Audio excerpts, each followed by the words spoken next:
시청자 여러분 안녕하십니까. 시장공감10 시작합니다. 주식시장은 지난주나 이번주나 조금 재미없게 흘러가는데요. 사회적 거리두기가 이제 완전 해제되면서 생활 속의 변화는 꽤 크게 나타나는 것 같습니다. 투자자이신 시청자 여러분들을 위해서 주말에 제 행보를 조금 공개하면 토요일 날 등산을 갔었는데 등산객들이 많았고요.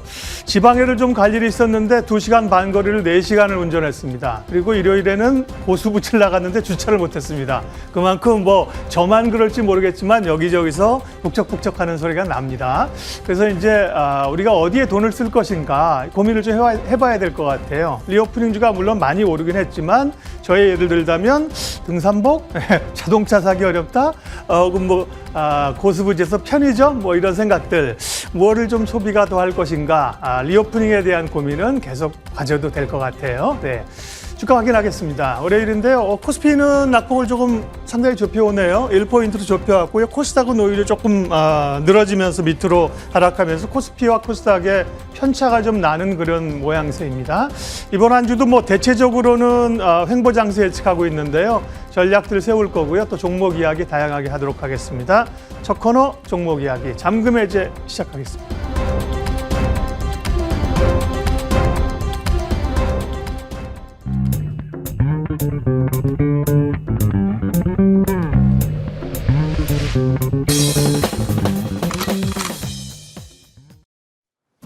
한 주 시작하는 월요일입니다. 여러 종목 이슈를 안고 시장을 들여다봐야 하는데 시장은 굉장히 편중된 종목들의 강세가 이어지고 있습니다. 오늘도 육계 혹은 에너지 관련 종목들로만 집중되고 있는 시장의 자금인데요. 어떻게 바라봐야 될 것인가 전략 챙겨보겠습니다. 오늘 김종희 위원과 함께합니다. 어서 오세요. 네, 안녕하십니까? 네. 시장의 특징주들 좀 살짝 점검을 해보면요. 오늘 하림이나 마니커 등의 종목들 일명 육계 관련주가 굉장히 강한 흐름 확인이 되고 있습니다. 여러 가지 식량난 속에서 닭고기 가격도 올라가고 있다라는 이슈가 부각이 됐고요. 닭뿐만 아니라 돼지 가격도 지금 한 달 사이에 30% 이상 올랐더라고요. 다 올라갑니다. 이런 종목들에 대한 투자는 어떤 식으로 해야 될까요? 결국 사료 가격도 올라갔고 그다음에 수요 자체가 폭증했다라기보다는 공급단에서의 여러 가지 이슈가 있다 보니까 이런 종목군들의 전반적인 강세가 쉽게 끝날 것 같지는 않습니다. 그럼 언제 끝나느냐?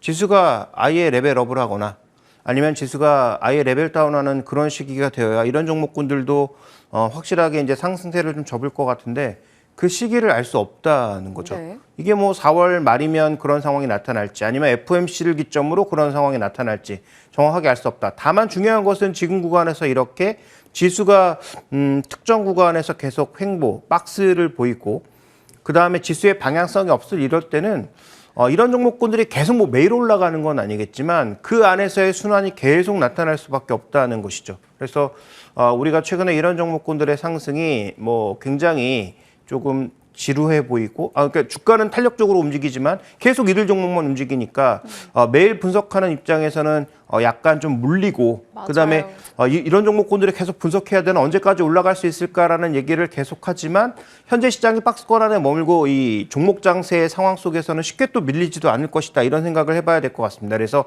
결론을 말씀드리면 추격하기 어렵지만 현재 구간에서 이런 종목군들의 또 관심을 배제한다면 시장 수익률을 이기기가 또 굉장히 어렵다라는 측면이 있기 때문에 이건 결국 선택의 문제가 되겠죠. 현재 구간에서 트레이딩이라도 해서 나는 단기 수익률을 높일 것이냐라고 생각하신다면 위험 부담이 안고 있지만 이런 종목군들을 포기할 수가 없는 거고요. 나는 이런 종목군들의 상승을 믿을 수 없고 만약에 떨어지기 시작하면 또 급하게 떨어질 수 있다라고 생각하시는 분들은 여전히 시장 수익률과 상관없이 이들 종목에 대해서 배제할 수밖에 없는, 결국은 저는 개인의 선택의 문제라고 보여지고, 다시 한번 말씀드리지만 이들 종목의 상승세는 지수가 확실하게 방향성을 타기 이전까지는 그래도 추세가 살아있을 가능성이 높다. 이렇게 접근해 볼 필요가 있겠습니다. 그런 관점에서 본다면 너무 이런 종목군들을 정량적인 분석, PR 관점에서 분석한다든지 이런 것보다는 모멘텀이 얼마나 강하게 유지되는지가 더 매매에 있어서는 중요한 포인트가 될 것 같네요. 당장 코스피가 언제까지 이럴까요? 라는 그 전망에 답변을 나와야지만 이들 종목에 대한 방향도 좀 체크가 가능할 것 같습니다. 일단은 트레이더분들께는 사실 뭐 좋은 먹거리가 될 수 있는 거고요. 또 좀 단기 대응이 어렵다 하시는 분들은 좀 살짝 흘려 보내셔도 될 것 같습니다. 첫 번째 특징주이었고요. 두 번째는 BGF 리테일. 이 종목 들고 계시다가 뭐 좀 일찍 파신 분들이라면 정말 배 아프실 것 같아요. 14만 원대에서 18만 5천 원대까지 쭉 올라왔습니다. 올해 정말 쉼 없이 달려온 느낌인데 더 갈까요? 증권가에서는 한 20만 원 초중반까지 목표가 나오더라고요. 네, 뭐 20만 원이 현재 주가에서 그렇게 이제 많이 남지 네. 않았죠. 그래서 뭐 공격적으로 접근하기는 어렵지만 이 종목도 컨셉이 뭡니까? 결국은 리오프닝 수혜를 받을 거다 뭐 여러 가지 얘기가 있지만 실적이 괜찮다라는 게 제가 보기에 가장 핵심 키워드 같거든요. 그러면 실적이 좋은 종목이 실적 발표를 앞두고 계속 올라가면 실적 발표하고 나서 오히려 모멘텀이 빠지겠죠. 그래서 뭐 이런 종목군들은 정확하게 고점이 어디인지 우리가 측정하기는 어렵지만 그렇다면 모멘텀의 고점이라고 볼 수 있는 실적 발표 때까지는 쉽게 또 팔기도 어렵다라는 관점의 접근이 필요한 것이죠. 그래서 2분기 전망이 더 긍정적으로 나타난다면 뭐 추가 홀딩도 가능한 것이고 만약에 2분기부터는 조금 뭐 탄력이 줄어든다든지 아니면 좀 전에 말씀드렸던 대로 뭐 그동안 계속 약세를 보이고 있는 또 오늘도 신저가 보였다가 상세로 돌아서고 있는 삼성전자 같은 종목군들이 시장에 자금이나 거래량을 흡수하게 되면 그럴 때 뭐 이런 종목군들은 상대적으로 탄력이 좀 빠질 수 있겠죠. 그래서 현재 구간에서 이렇게 잘 가고 있는 종목에 대해서 특별히 뭐 고민해 볼 필요는 없다. 다만 이제 신규 매수로 생각해 보신다면 지금 올라간 폭이 있는 만큼 손절 가격을 조금 짧게 잡으시는 것. 그다음에 증권사들의 목표 가격이 항상 맞는 건 아니지만 증권사들이 제시하고 있는 목표 가격에 거의 근접하고 있다면 여기에 또 차익 매물도 흘러나올 수 있는 거잖아요. 그래서 그런 부분까지 고려하신다면 목표 수익률 짧게, 목표 수익률이 짧으니까 손절가는 더 짧게 신규 매수의 관점에서는 그렇게 접근하셔야 될 것 같고 이제 수익이 많이 나신 분들은 여유 있게 기다려야 되는 구간이죠. 어디까지 갈지를 명확하게 우리가 지금 판단하기 어려우니 기존에 보유하고 계신 분들은 자기가 이제 기준을 정해야 되겠죠. 뭐 20일선이 됐든 5주선이 됐든 어느 정도의 선을 깨면 그때부터는 조금 뭐 매도하겠다라는 어떤 명확한 기준만 있다면 저는 뭐 강력 홀딩 관점을 말씀드리겠습니다. 강력 홀딩 관점 BGF 리테일 체크해 주셨어요. 일단 요즘 뭐 숙취해소 음료 매출이 꽤나 많이 올라가면서 이 실적에 상당한 보탬도 되고 있다라고 합니다. 여러 맥락에서 사실 리오프닝 연결 종목인데 많이 올라온 만큼 또 보유자분들은 천천히 느긋이 이익 실현 관점도 한번 고민을 해보자라는 의견입니다. 자, 첫 번째 이제 특징주들 살펴봤고 잔금 해제 종목 열어보겠습니다. 어떤 거 주셨을까요? 확인해 보죠. 현대건설기계입니다. 미국이 열어주는 기대감 포인트 확인해 보겠습니다. 요즘 미국이 그렇잖아요. 낙후된 지역을 빠르게 개선하겠다, 뭐 인프라 투자하겠다 이런 이야기가 계속 나오고 건설 관련한 매출 동향이 미국 쪽에서 조금 개선이 됩니다. 그러다 보니까 시장에서는 그 또한 모멘텀으로 보고 건설 기계 쪽에 좀 들썩임이 있더라고요. 네, 실제로 지금 미국 시장에서 움직임 보시면 눈에 띄는 종목이 신고가 종목에서 디어, 농기업체 디어가 지금 신고가를 가고 있는 모습이고요. 그다음에 또 그 기존의 인프라 종목군들도 최근에 강세를 보이는 종목도 있고 인프라 ETF도 최근에 강세가 나타나고 있습니다. 그래서 전반적으로 보면 미국의 인프라가 언제쯤 시작될지 얼마만큼의 규모로 밀어붙일지 여부는 우리가 좀 더 지켜봐야 되겠습니다만 어쨌든 종목군들의 흐름이 이렇게 나타나는 가운데 국내 시장에서 현대건설기계는 거의 뭐 모멘텀을 받지 못했죠. 네. 최근 들어서 뭐 진성TC 정도가 박스 하단에서 좀 반등을 시도하는 모습이고 뭐 밥캣도 마찬가지고요. 그러니까 전체적인 종목군들의 흐름이 조금은 비슷하게 흘러가고 있다라는 관점에서 이런 종목군들도 거래가 집중되고 외국인 매물이 줄어들고 있다면 어쨌든 좀 주목해 볼 필요가 있지 않나? 다만 우리가 미국 모멘텀에만 접근하기에는 조금 우리가 주의할 필요가 있는 것이 이 종목의 지금 분기별, 지역별 매출 비중을 보시면 최근에 꾸준하게 늘어나고 있는 것은 직수출 비중이고요. 그다음에 국가별로 살펴봤을 때 실제로 최근에 증가한 것은 이쪽 북미 지역에서 일부의 증가, 그다음에 중국 쪽에서는 증가는 전체 총량은 증가했지만 비율 쪽에서는 좀 정체되는 양상을 나타내고 있어서 북미와 인도 시장의 전반적인 상승세, 그다음에 직수출의 상승세 이런 것들의 매출에 견인을 하고 있다. 그래서 이 종목도 뭐 비용단에서는 분명히 부담이 있지만 어쨌든 이런 매출이 증가하고 있는 가운데 주가가 상대적으로 좀 낮은 수준에 머물고 있기 때문에 제자리 찾기 정도는 충분히 가능하지 않을까 이런 시각이 좀 나오고 있는 것 같습니다. 제자리가 과연 어느 정도일까를 잠시 후에 이야기 나눠볼 거고요. 일단 그럼 두 번째 포인트, 우리가 인프라 관련한 종목들을 볼 때 건설 기계 쪽을 볼 때 항상 고민하는 게 현대건설 기계냐 아니면 두산바켓이냐 뭐 진성TC, DY타운은 조금 더 아랫단이 될 것 같고요. 이걸 고민하잖아요. 근데 사실 뭐 미국발 모멘텀 기대한다면 항상 두산바켓을 좀 더 선호하는 분위기인데요. 그렇죠. 그래서 우리가 아까도 언급드렸듯이 밥캣이라고 하는 종목이 상대적으로 소규모, 그다음에 이제 미국의 주택 경기와 굉장히 밀접하게 관련이 있는 그런 종목이잖아요. 그러니까 미국발 모멘텀을 주택 쪽에서 본다면 당연히 두산 바켓 쪽에 무게를 둬야 되지만 최근에 이제 미국 쪽에서의 종목 움직임을 보시면 단순하게 주택 쪽이 꼭 강세일까에 대해서는 물음표가 필요합니다. 왜냐하면 지금 미국의 주택 건설주들 중에서 신저가 내려간 게 많고요. 그다음에 미국의 금리가 올라가고 모기지 금리가 올라가기 시작하면서 모기지 이제 재금융이 잘 안 되는 그런 양상이고요.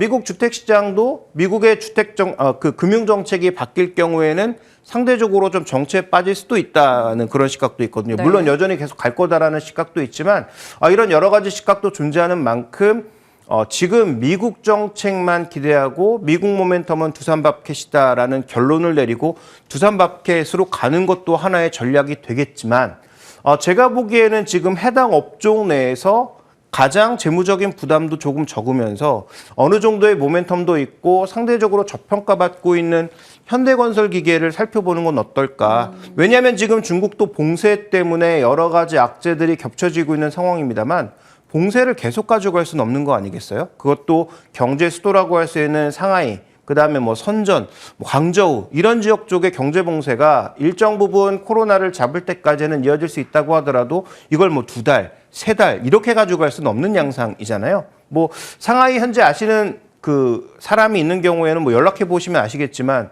지금 거의 뭐 배급 상황이거든요. 그리고 충분하게 또 구할 수도 없는 그런 상황임을 고려해 봤을 때 제가 보기엔 이것을 정말로 장기적으로 가져갔을 경우에는 중국 내 코로나로 인한 어떤 불확실성보다는 봉쇄로 인한 불확실성이 더 커질 수도 있는 관점이어서 계속될 수는 없다. 그렇다면 미국 모멘텀만 우리가 고려할 게 아니라 중국 모멘텀이나 직수출 모멘텀, 그다음에 상대적인 저평가 모멘텀 이런 걸 다 살펴봤을 때는 저는 충분히 현대건설기계도 매력적인 그런 선택지가 되지 않을까 이렇게 좀 바라보고 있습니다. 상대적 저평가라는 그 근거를 확인하고 싶어요. 사실 차트 열어두면 정말 많이 빠진 거 지난해 대비해서 느껴지실 겁니다. 다만 지금이 갖고 있는 사업부 내에서 이 가격이 어느 정도 선까지 노려볼 수 있는 가격이 될 수 있을지. 네, 자 먼저 준비된 그림을 보면서 조금 확인을 해볼까요? 현재 지금 이 종목의 PBR 차트를 보시면 거의 뭐 바닥 수준에 있다고 해도 과언이 아닌 정도입니다. 네. 그런데 아까 이제 우리가 비교 종목으로 봤던 두산 밥캣 같은 경우에는 이렇게 낮진 않거든요. 그러니까 이 종목은 PB 관점에서도 거의 지금 바닥 수준에 붙어 있는 상황이기 때문에 저는 그렇다면 우리가 회복해 볼 수 있는 주가는 일단은 뭐 한 0.6배보다 조금 높은 0.7배, 0.6배 이 정도 수준까지는 우리가 좀 노려볼 수 있는 것 아닌가?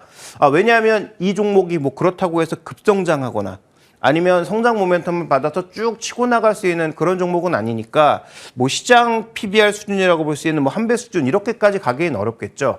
그렇지만 현재 저평가를 일정 부분 되돌린다라는 측면에서만 보더라도 저는 뭐 4만 원대 중후반 더 높게 봤을 때는 5만 원대 정도의 주가까지는 회복이 가능하지 않을까라고 판단하고 있기 때문에 뭐 그런 관점의 접근이 필요할 것 같고요. 아시는 것처럼 이 종목 거래가 뭐 아주 활발하게 되는 종목도 아니고 내가 원하는 가격에 원하는 만큼 사서 수익을 극대화할 수 있는 종목도 아닙니다. 그래서 사실 때는 조금 분할 매수 관점에서 그다음에 파실 때도 분할 매도 관점에서 접근하시는 것이 좋다라고 판단하고 있고요. 말씀드렸던 대로 제가 보는 상단 목표치 정도는 한 0.6배에서 0.7배 사이 정도가 되지 않을까 이렇게 네. 보고 있습니다. 그러면 가격이 어느 정도일까요? 4만 원대 중후반에서 5만 원대 정도를 보고 있습니다. 알겠습니다.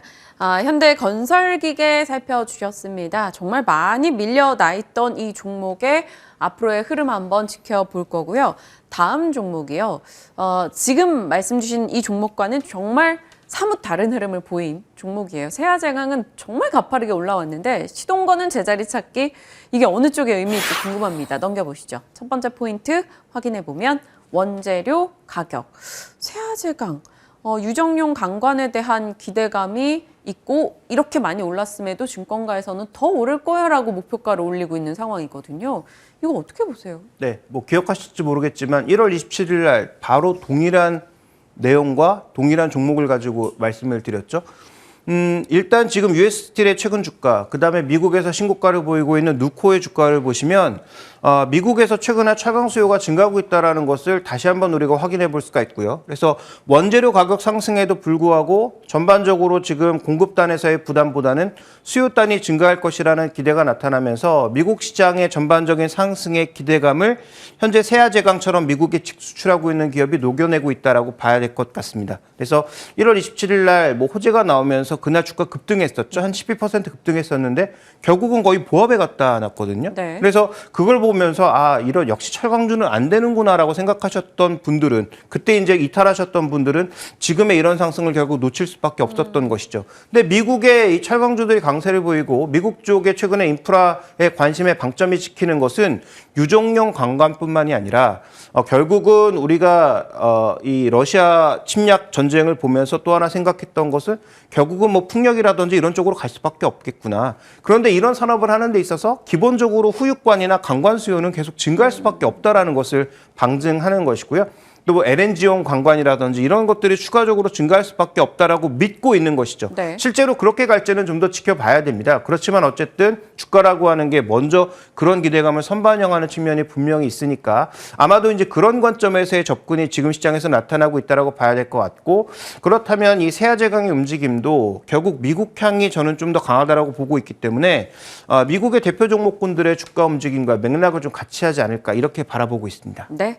사실 이 세아제강에 대해서는 1월 27일에 말씀 주셨고 저희가 수익률로 봤을 때는 최고가 기준 60%에 달합니다. 여러분이 잔금 해제를 왜 보셔야 하는지 당일 시세에 저희가 연연하고 있지 않습니다. 조금 길게 바라볼 수 있는, 싸게 잡을 수 있는 종목도 보고 있고요. 당일 시세는 또 특징주에서 저희가 같이 힌트를 나누니까 꼭 점검하시길 바랄게요. 김 의원님이 원래 지금 바닥잡기의 달인으로 많이 알려져 있고 저희와 함께 수익률을 증명해 주셨는데 워낙 이런 얘기하는 거 안 좋아하셔서 곧장 패스하겠습니다. 자, 두 번째 포인트 갑니다. 미국 수출 변동성? 이건 또 무슨 내용이에요? 그 미국향이라면 그러면 미국 쪽의 시향이 바뀌거나 미국 쪽에 뭔가 움직임이 있으면 그것도 직격탄으로 맞는다는 얘기잖아요. 그래서 뭐 기억하시는 분들 있겠지만 예전에 미국에서 뭐 추가적으로 관세 부과하고 이랬을 때 이 종목이 얼마나 빠졌는지 기억하시는 분들은 아마 충분히 또 느끼실 수 있을 겁니다. 그런 관점에서 아까 뭐 칭찬 아닌 칭찬해 주셨지만 뭐 제가 얘기했던 것 중에서 뭐 내린 것도 많이 있기 때문에 그건 뭐 별 의미 없다고 생각하고 있고요.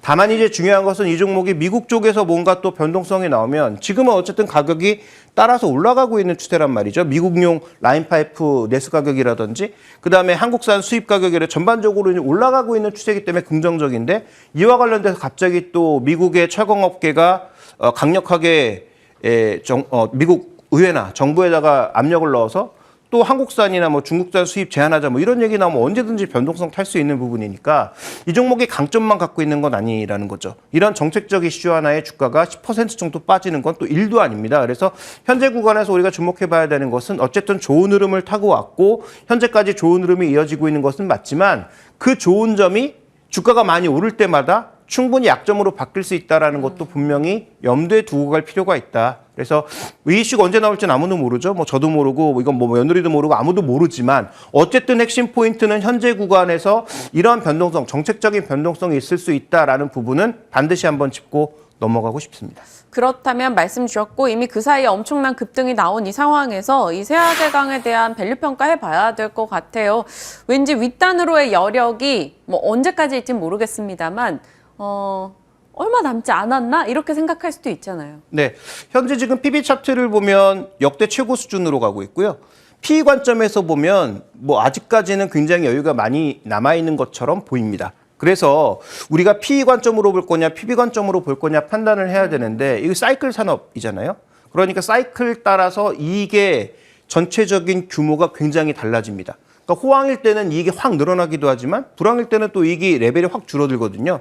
그러면 PE 관점에서 본다면 안 좋을 때는 너무 이제 이게 플렉서블하게 클 거고, 그래서 우리가 PB 관점으로 많이 접근을 하게 되는데 이 종목의 수출과 관련된 여러 가지 이슈들이 터지면서 저점으로 내려갔던 저 바닥 0.2배 정도의 수준까지 내려갔던 저 수준에서 이제 막 올라온 게 0.5배, 0.6배 수준으로 가고 있는 거죠. 그러면 제 생각에는 미국 쪽의 이런 인프라 법안이라든지 그다음에 뭐 관광과 관련된 수요 모멘텀이 있을 때는 저는 한 0.6배 정도 수준까지는 한번 터치해 볼 수 있겠다. 그래서 1월 달에 말씀드렸을 때도 목표 가격으로 한 17만 원 정도를 말씀을 드렸고요. 증권사에서 제시하고 있는 20만 원 가격까지 가려면 올 한 해 내내 적어도 내년까지는 뭐 에너지용 관광이라든지 그다음에 뭐 풍력용 관광 수요가 폭발하는 그런 양상이 나타나야 그 정도 가격까지 갈 수 있다라고 좀 보고 있기 때문에 그건 우리가 좀 더 지나고 나서 생각해 봐야 될 문제고요. 그래서 아직까지 상단이 열려 있기는 하지만 지금부터는 욕심을 많이 내기보다는 아까 말씀드렸던 변동성 요소도 고려해 가면서 적절히 조금 비중을 조절해 나가는. 그래서 이 종목을 뭐 많이 가지고 계신 분들은 없겠지만 가지고 계신 분들의 그 투자 포인트 중에 하나는 시장이 이제 상방향으로 바뀌어서 IT 종목이나 이런 쪽에 모멘텀이 걸리면 이런 종목군들은 또 상대적으로 줄어들 수 있잖아요. 네. 그럴 땐 적극적으로 또 갈아탈 필요가 있는 거겠죠. 그래서 미리 갈아타시지 말고 지금은 추세를 잘 이어가고 있으니까 보유자는 보유 관점에서 신규 매수자는 목표 수익률을 조금 낮춘 관점에서의 접근이 필요하지 않나라고 보고 있고 신규 매수를 하신다면 급등하는 구간보다는 조정받는 구간에서의 매수를 권해드리고 싶습니다. 얼마나 세아제강에 대해서 긍정의 뷰를 그때 당시에 주셨었는지 느껴져요. 사실 이 정도 올라가면 김 의원님 스타일상 냉큼 파세요. 지금 이익 정리하세요. 줄 때 챙기세요. 이렇게 하실 것 같았는데 일단은 보유자분들이라면 조금은 더 홀딩하면서 어느 정도 이익 실현 관점을 생각하며 끌고 가자 이렇게 전략을 주셨습니다. 자, 김종효의 잔금 해제 여러분 유튜브 다시 보기 통해서 한 번 더 체크해 보시길 바랍니다. 자, 오늘 김종효 위원과 함께했네요. 감사합니다.